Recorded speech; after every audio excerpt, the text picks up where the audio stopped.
Welcome to The Crows Show, brought to you by Hungry Jacks. Coming up, Bennett Keys celebrates 150 games and goes for a spin in the all-electric BZ4X. AFLW great Erin Phillips joins an exclusive club. Ebony Marinoff revisits some of her favourite flame-grilled moments. And Nixie has his say on the Hawks clash. But first, it's been a big season for Wayne Miller. He's played his 100th game and recently signed a 3-year contract extension. Hot start to this one. Now Miller off a standing start. He just delivers. It's been really good being back out with the boys and playing some good footy. And yeah, we've started pretty well, which is positive. Really had a positive attitude in getting the knee right and making sure it was right to go at the start of this year, so I could give myself my best chance. First maybe month was sort of a little bit of finding my feet and just adjusting back to speed of the game and you know, backing up each week. But I feel like now, yeah, it's been pretty consistent and I'm able to, you know, pull up well from games and keep backing up. My role is just play on the high half forwards, half back, sort of defend when I need to and then try and create off of that. So yeah, it's probably been, I guess, a little bit of a consistent sort of role. I've had a couple of really good games and yeah, others where I've just sort of played my role, which is nice, and I think that's a big focus at the moment with Nixie and the team, is that if we get everyone playing their role, we can show what we can do and we can become a really good team. With any Indigenous footy players, there's always little kids growing up watching. We was once in that position where you're watching Eddie Betts, Surioli, Lance Franklin, so you're always looking up to them players, and I guess there's kids out there now that are watching us and probably striving to want to play AFL footy. So I think, yeah, there's always in the back of the mind you are a role model not only to Indigenous but to the whole broader community. So yeah, it's about being a positive role model in what you do and how you play. It gives me pleasure to announce today that it'll be extending out to season number 13 by the time you trust him to get his job done, and he's always got your back. I love when you get the ball in your hand because not many people can tackle you.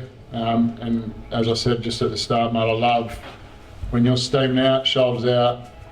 I know exactly what it's going to be. And never complains, always positive. It's always nice hearing how the boys feel about you, and I guess it's reassuring that this is the place I wanted to be at, and I've created some great friendships at this footy club, and was always going to continue with that and keep going on for another 3 years, which is pretty nice.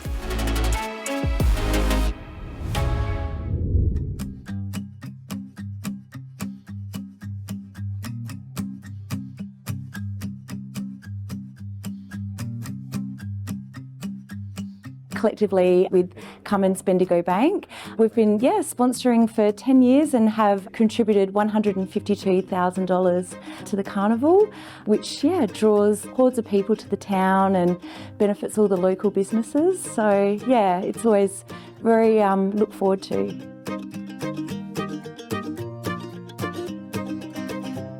I've been coming down here for probably like 13, 14 years. It's always a bit of fun, especially when you get a carload of boys, obviously, talk a bit of sorry, I'm not sure if I'm allowed to say that, but for me personally, I bring the family down here. It's 400 Ks, 800 by the time we get home. It's a pretty big drive for us, but yeah, I just enjoy it. It's really good.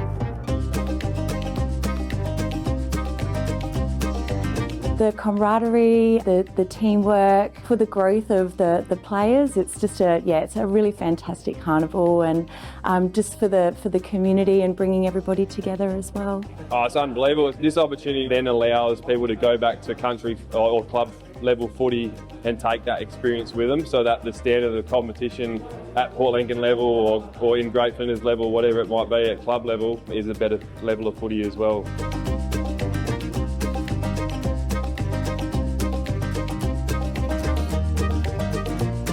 I've only ever beat Great Flinders once, and now we've beaten them twice, so that's very good. And obviously we carried that momentum through to that game against Eastern Air as well. We've just got 25 guys down here, and we're all down here for the same reason. Come down with a single goal, and that's to win footy. It's a privilege to be a part of. To me, it's about the three separate identities coming together to form one team. I just get satisfaction out of seeing people do well. So for me, this occasion is a perfect example of that. Like, people come here, play for Lincoln District, There's a little bit of unknown about it, and just seeing them excel as a coach, it's a real rewarding experience.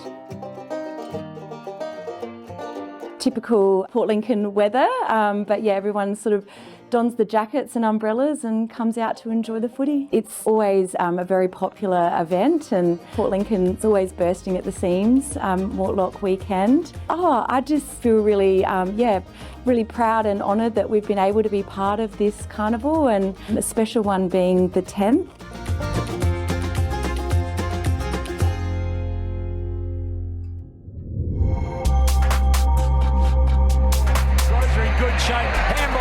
Top, little chance here. Keys gets boot to ball. Crows go bang bang. Got on the end of it. It's on his favourite side here. Keys. He launches around the corner. Big ball to win from Keys. A little more standing. See how slippery and difficult it is, but not too difficult. Jones, Keys. The rampant Adelaide Crows. What a flick out. Bennett Keys. Oh yes. And thanks to Toyota, if you take a photo of yourself or a friend at one of our games and post it to social media, make sure you use the hashtag WeFlyAsOne. This week's lucky fan is you.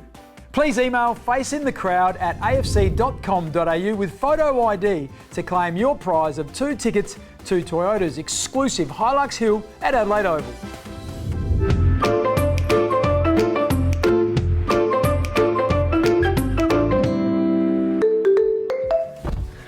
We're back, and we've got Oscar Ryan. What a character. How you going, Keezy? Welcome to the Toyota BZ, mate. Thank you. It's a nice car, isn't it? Charges really quick. It can go from like 10% to 80% in 45 minutes if you get on one of the fast chargers. Wow. So you can charge it at home, and then if you charge it like at one of the stations, you go do your shopping or something, and then it's full charge. Wow. So it's a pretty unbelievable car. Works out perfect, doesn't it? It's your second year at the club, but you did move from interstate. How's that all been, and where did you come from? Yeah, it's been really good. I've come from Shepparton. Been living with Charlie Edwards now and for about a year, and then Tyler Welsh has just moved in, which is... Welshie. He adds to the house. He's a character. But yeah, it's all pretty good, so. You've got one of the better attitudes I've certainly seen on such a young player in terms of training and commitment to the program. Your training's just outstanding, mate. You're extremely hard to play on. For some reason, he always comes looking for me in the drills when you're playing half back and I'm playing half forward. Yeah. But where does that come from, mate? I think always trying to get the most out of yourself is probably the best thing for me. Always pushing yourself, and I'd like to say you're probably one of the hardest to play on, so... Thank you, appreciate that. No, that's okay. And that'll only help me get better. So when the opportunity does come, I won't be so spooked out. I'll know what to do. So yeah. Is there anything that stood out to you? Anything that's great about the city, or anything that's great about the Crows that stood out as the top moment? The top moment I would have to say was not any footy related thing, it was when Isaac was performing. Oh, yeah. I think that was one of the best moments I've ever witnessed. Like, it was... Wow. It was so surreal, like, just like a beautiful voice. It was unreal, so. And it was my first ever concert too. Wow, you're joking. If you count that as a concert, yeah. So when people ask you in the future, what was your first concert, you can say, my teammate, Isaac Rankin. I think that'll be the only concert I ever go to, so. That's amazing, mate. Huge shout out to Isaac. He's got a magical voice. That's a great moment. You won't go to a concert? You're not a live music band? I don't think so, no. Who is your favourite artist, apart from Ranks? Is there a favourite music artist? Rihanna. I love Rihanna. Yeah, I love Rihanna too. That's a good one. Yeah. Rihanna's the GOAT. Yeah, she is. And you know who else is the GOAT? Oscar Ryan. Thanks for coming up, Thanks, mate. Keezy. In the Thanks, Toyota BZ. Appreciate it. See you soon.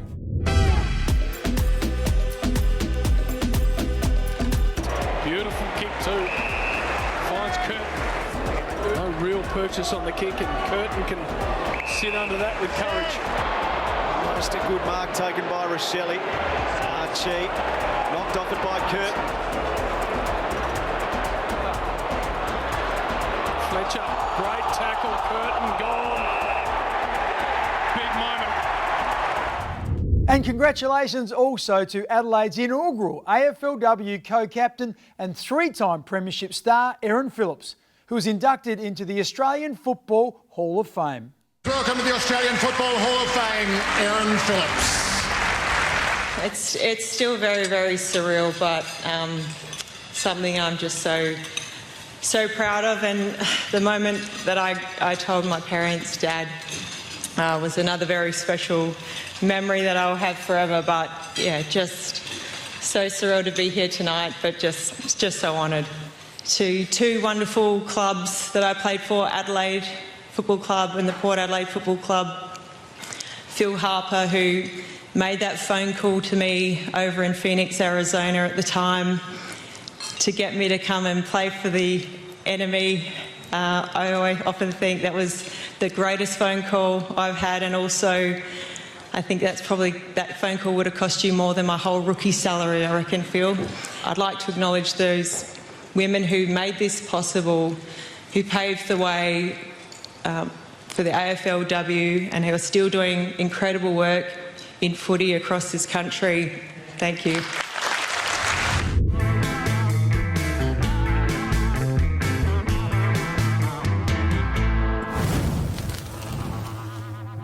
A few premierships between you and MJ as well. Yeah, some great times together. I mean, it changed my life forever, this football club, and forever indebted to it. And yeah, I just can't speak more highly of this footy club because it just gave me every opportunity under the sun, to the whole AFLW program. I mean, yeah, I wouldn't be here, I wouldn't be married, I wouldn't have a son if I didn't have moved to South Australia and played for the Crows. So all these things have happened in my life, and the Crows have been, pretty much a big pillar as to why all those big life events have happened as well.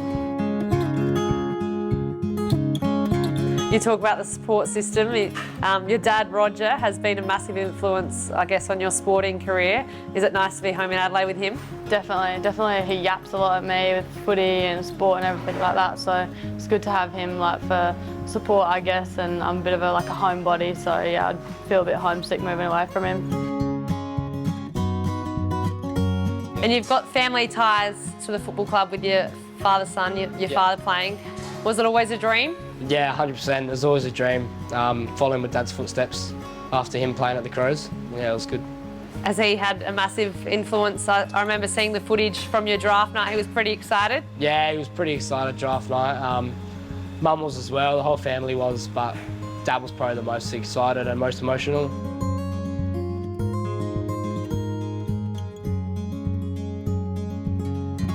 You got an exciting business outside football?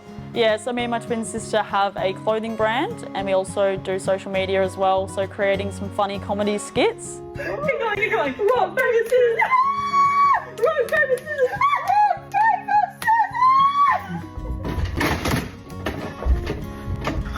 So I guess that's sort of what keeps me busy outside of football and really gives me that balance. Awesome, thanks for joining me, Mads. Thanks, Eb.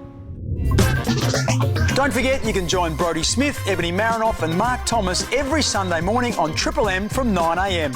You can also download the podcast on Listening. Well, now it's time for the 7 News Distant Replay. Now let's take a look back at how 7 News covered major moments in Crows history. In the pressure cooker of the last quarter, the faces said it all. Some recognisable and wishing they were out there, others less familiar but hoping for victory. Then the siren. Gowers takes the mark. There's the siren. The Crows, with their own bit of history, have knocked off the mighty Hawks. And in their first attempt at AFL finals, they've advanced to the second semi. For Adelaide, the best sound they'd heard in the history of the club. For Hawthorn, nothing. The guys just looked a bit flat today, and I don't know, it's hard to put your finger on it. And we came back strongly in the end, and it was good to see the team pull together and come out winners. Yeah, it feels really good. I don't know if it's actually completely sunk in yet, but yeah, it's a great feeling. Graham Corns was pretty fired up at three-quarter time. Oh yeah, he was. He just said to keep at it, and although we're doing a few fundamental things wrong, but keep at it, it'll come. Highlight of your career? Oh, most certainly, it's fantastic. The important thing is we at least gives us 2 games. It was a great effort by these guys against quality opposition. And we can't buy that experience, and it's been a tremendous day. West Coast done us a huge favour yesterday, and Adelaide get to play 3 finals, which it's great. Just can't buy that sort of experience. It's fantastic. We just knew in our own minds that if we started well, that the game was there for us to win, and I thought the blokes were outstanding, and especially in the last quarter, the game was in the balance. They, I guess, had the run of the play, and the blokes stood tall and were tremendous, and it's a credit to them. It's just one step though; it's not the end result yet. Don't forget, 7 News is your home ground for everything AFL. Well, we're at the halfway mark of the season. It seems like a good time to stop and have a look at where Adelaide's game is at. The most notable stat for Adelaide is they lead all scoring in the AFL, and that is because they are the most efficient side for scores per inside 50. Not only do they have talent, but they also have options in their front half. And the way they've been moving the ball allows them to have deep entries, and when they take their shots, they're from high percentage areas. Whilst a lot has been said about Adelaide's forward line, the back line has been the unheralded heroes this season. Their intercept marking is way up, and that's on the back of 2 players in particular, Mark Keane and Josh Worrell. What I've also liked in the last month is Isaac Rankin and the time he spent in the forward half. Initially it was more midfield than forward, now we're seeing him more forward than mid, and that makes him a very dangerous proposition. There's a saying that says health is your best player. Well, Adelaide are certainly in that boat this year. The fact they've had very few injuries has helped them get continuity, particularly with new players coming to the club, and that continuity has seen them get better and better as the season's progressed. So far, so good. Adelaide look almost certain to play finals this year, but from this position, they should have their sights firmly set on locking away a spot in the top 4. Well, that's it for today's show. Bye for now. Today's show was brought to you by Hungry Jacks.